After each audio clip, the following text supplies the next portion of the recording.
Hello दोस्तों, स्वागत है वापस। आज मैं आपको समझाऊंगा कि ईंट भट्ठा मालिकों को दोहरा टैक्स, माइनिंग टैक्स और रॉयल्टी टैक्स क्यों देना पड़ता है।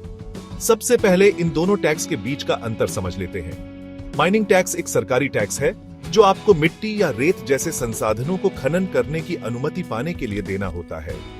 यह राज्य सरकार द्वारा खनन विभाग के माध्यम से इकट्ठा किया जाता है।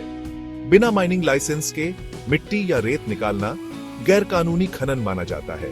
अब रॉयल्टी टैक्स एक उपयोग शुल्क है जो आप खनिज संसाधनों के उपयोग के लिए सरकार को देते हैं। जब भी आप मिट्टी, रेत, पत्थर या कोई अन्य खनिज निकालते, बेचते या उपयोग करते हैं तो आपको सरकार को रॉयल्टी टैक्स देना होता है।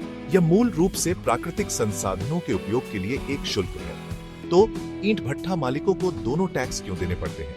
बात यह है, माइनिंग टैक्स वह है जो आप खनन की अनुमति के लिए देते हैं। रॉयल्टी टैक्स वह है जो आप निकाली गई मिट्टी या रेत के वास्तविक उपयोग के लिए देते हैं। सरकार खनन गतिविधियों के दुरुपयोग को रोकने और राजस्व को ठीक से इकट्ठा करने के लिए इस प्रणाली को सुनिश्चित करती है।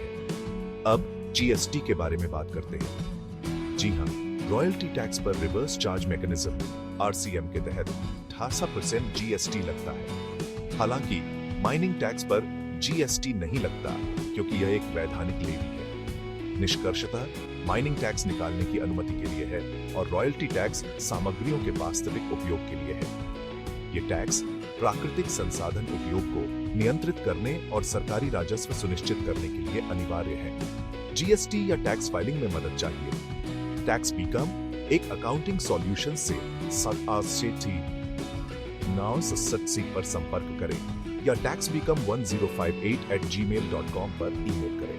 देखने के लिए धन्यवाद और अधिक जानकारी पूर्ण सामग्री के लिए लाइक और सब्सक्राइब करना न भूलें।